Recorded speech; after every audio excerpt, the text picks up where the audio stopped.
Les Chinois aussi condamnés à 3 ans. Les agents de l'État, il y a certains d'entre eux, un des agents de la DGDA, il a été condamné à 3 ans, un agent aussi de la douane et des labos qui ont fait de faux documents ont été aussi condamnés, l'un à 6 ans, l'autre à 10 ans de prison.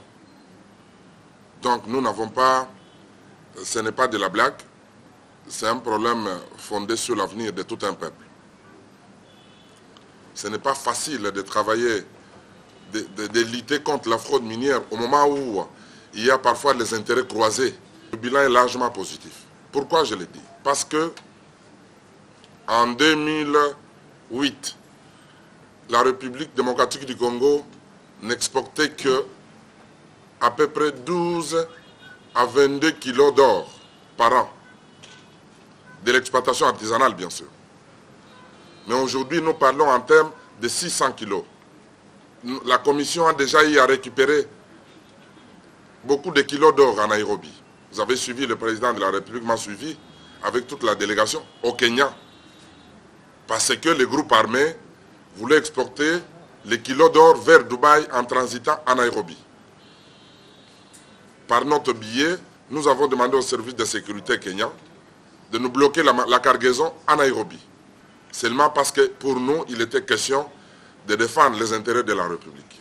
Monsieur Kamanda de RFI, je voulais ici lui dire que le code minier prévoit que la sortie frauduleuse de minerais, il y a une sorte de participation criminelle pour que l'infraction de la sortie frauduleuse de minerais soit retenue.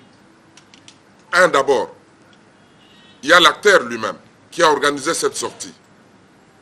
Et cette infraction concourt à plusieurs d'autres infractions qui font que celui qui a facilité aussi la tâche par le biais de ce véhicule ou celui qui était complice en posant des actes dans le sens de faire sortir les minerais frauduleusement devrait aussi être sanctionné comme complice, comme auteur ou co-auteur.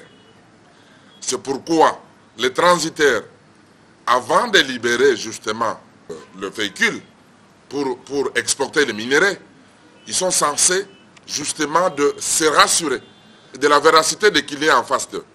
Sinon, alors prochainement, vous allez transporter les corps de cadavres exécutés. Mettre le véhicule à la disposition des fraudeurs, sans exiger les documents et la crédibilité de l'opérateur minier, c'est une complicité. Et les Congolais ne peuvent pas continuer à être victimes de ça. C'est pourquoi les véhicules ont été aussi confisqués pour les comptes de la République. Vous avez dit ici que le procès était contesté par les organisations de droits de l'homme. Bon, je ne vois pas sur base de quoi ils vont contester ça. Sinon, ils peuvent venir se renseigner. Ou alors, ils n'ont pas l'information.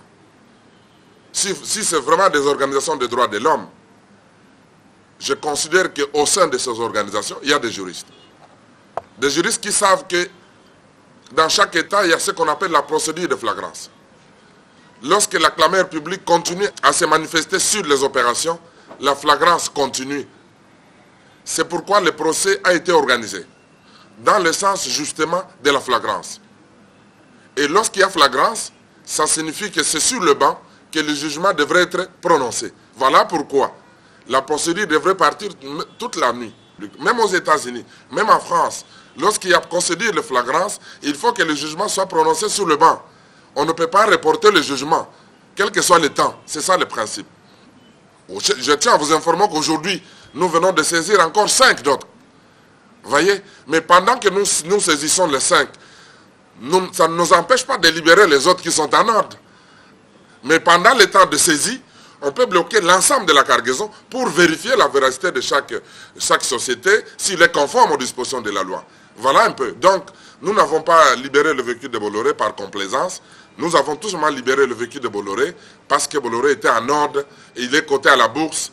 Il y a des entreprises dignes au Katanga qui ne peuvent pas passer à la fraude parce qu'ils sont cotés à la bourse, parce qu'ils sont audités, parce qu'ils ne peuvent pas exporter les minéraux de conflit, parce qu'ils ne peuvent pas exporter les minéraux ici exploités par les groupes armés. Ce sont des entreprises qui travaillent dans la logique conformément aux instructions du gouvernement et à la loi de la République. Oui, il y a aussi la question de notre ami de Télé 50. Il voulait savoir pourquoi aujourd'hui. Mais nous n'avons pas commencé aujourd'hui. Nous avons commencé depuis longtemps. La lutte contre la fraude n'a pas commencé. Peut-être que ça n'était pas intensifié. Peut-être à l'époque, il n'y avait pas encore une structure qui coordonne les opérations de lutte contre la fraude. Maintenant, le gouvernement a compris, nous avons pratiquement copié le système australien. Moi-même, j'ai suivi mes formations en Australie dans le cadre de la lutte contre la fraude. Vous savez que l'Australie a aussi beaucoup de minéraux comme nous ici. Qu'est-ce qu'ils ont fait pour lutter contre la fraude? Ils ont carrément mis en place une commission nationale de lutte contre la fraude, capable d'activer n'importe quel service de l'État afin d'empêcher la sortie frauduleuse des minéraux en Australie. Et c'est ce que nous sommes en train de faire. Donc, certes, le service de répression contre la sortie existait, mais peut-être les efforts n'étaient pas coordonnés. Maintenant, le gouvernement a pris la décision, il a pris au gouvernement de me donner la charge, justement, de coordonner les efforts des services dans le cadre de la lutte contre la fraude.